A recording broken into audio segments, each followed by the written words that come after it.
Au cœur des vastes plaines du Montana, en cette année 1875, l'hiver s'abattait comme une malédiction divine. Les vents hurlants charriaient des flocons de neige si denses qu'ils effaçaient les contours du monde, transformant les ranchs isolés en îlots perdus dans un océan blanc et impitoyable.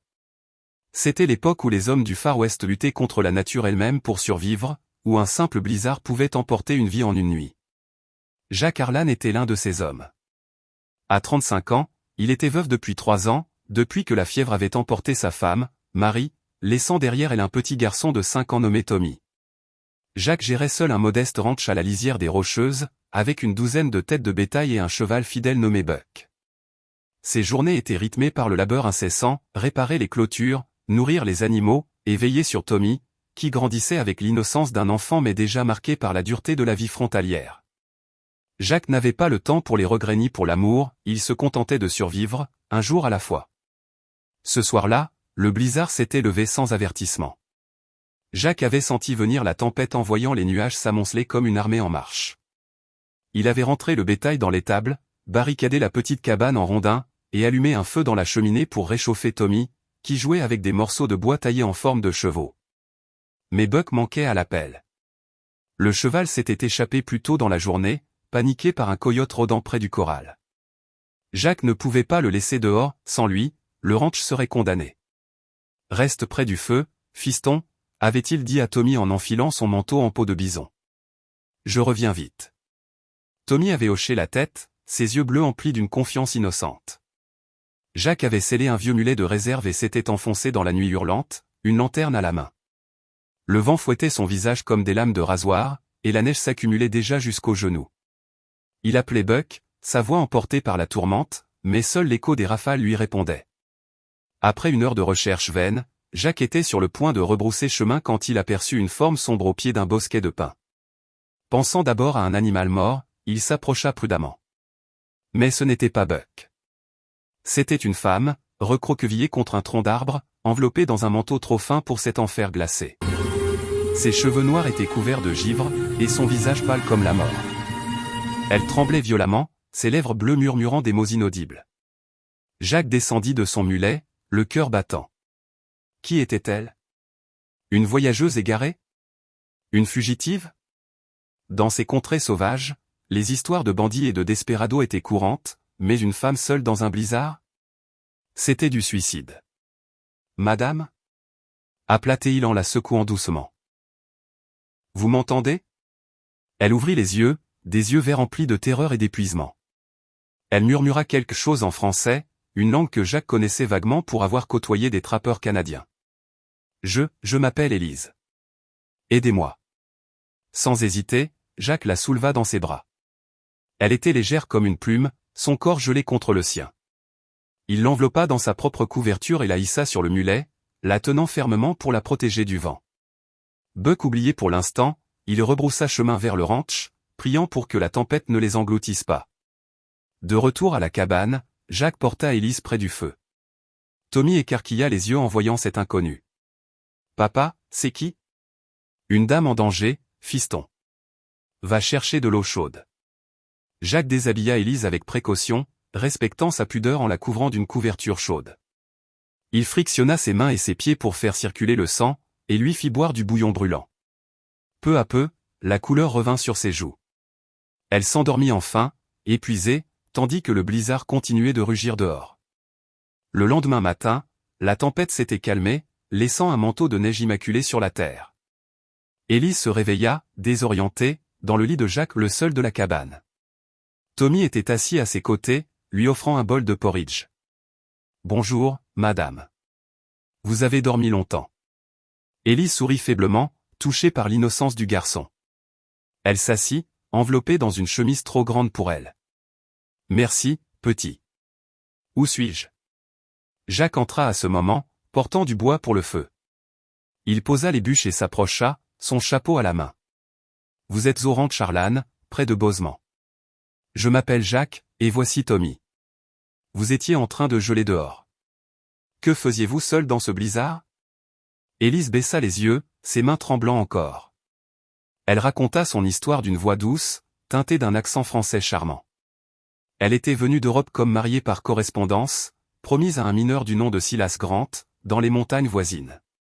Silas l'avait fait venir de Paris, où elle avait grandi dans la pauvreté après la mort de ses parents lors de la guerre franco-prussienne. Elle avait traversé l'océan et les plaines en diligence, rêvant d'une nouvelle vie.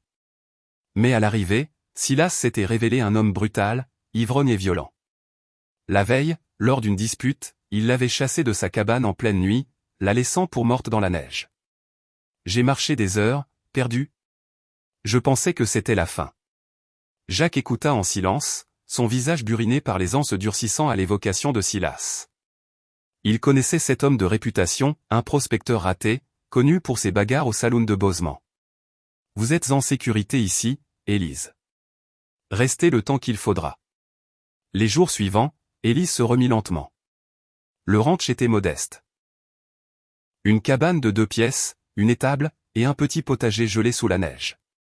Jacques lui prêta des vêtements de Marie ou des robes simples mais chaudes et elle s'intégra naturellement à la vie quotidienne. Elle aidait à la cuisine, préparant des plats français qui émerveillaient Tommy, des crêpes fines comme du papier, du ragoût parfumé aux herbes qu'elle avait apporté dans ses bagages.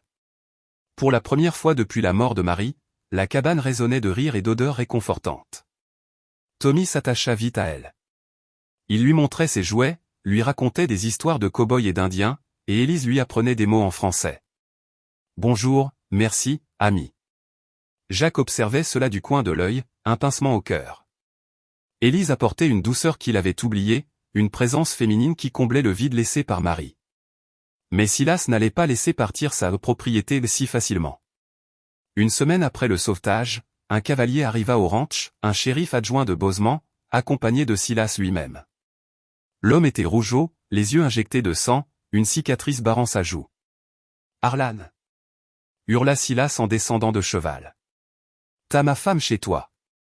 Jacques sortit, fusil à la main, Tommy caché derrière lui. Élise se figea à la fenêtre, terrifiée. « Elle n'est pas ta femme, Grant. Tu l'as jetée dehors comme un chien. Elle reste ici si elle veut. » Silas cracha par terre, son haleine empestant le whisky. « Elle m'appartient. J'ai payé son billet depuis la France. » Le shérif adjoint, un homme las nommé Barnes, intervint. « Calmez-vous, messieurs. Mademoiselle, qu'en dites-vous » Élise sortit, tremblante mais déterminée. « Je ne retourne pas avec lui. Il m'a battu, menacé. » Silas s'avança, furieux, mais Jacques le stoppa d'un regard froid. « Touche-la, et je te descends. » Barnes soupira. « Sans plainte officielle, je ne peux rien faire. Mais si elle reste, Grant, tu t'en vas. Pas de bagarre ici. » Silas repartit en maugréant des menaces, promettant de revenir. Jacques renforça les défenses du ranch, installant des pièges et veillant la nuit. Élise, reconnaissante, se confia plus à lui. Elle parla de Paris, des rues animées, des boulangeries odorantes, contrastant avec la solitude du Ouest. Jacques, à son tour, raconta sa vie, son arrivée au Montana comme cow-boy, son mariage avec Marie, la perte qu'il avait brisée. Une nuit, alors que Tommy dormait, ils veillèrent près du feu. La lune filtrait à travers les vitres givrées. « Pourquoi m'avez-vous sauvé, Jacques » demanda Élise. « Parce que c'était la chose à faire.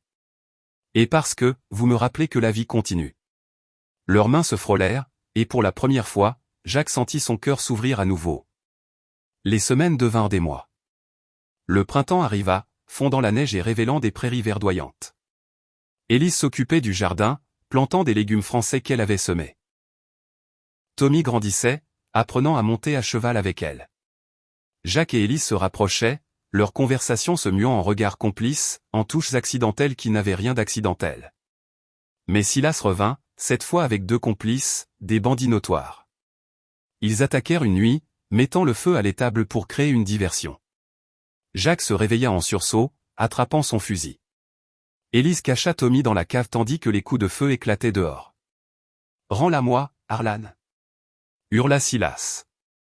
Jacques riposta, touchant un des bandits.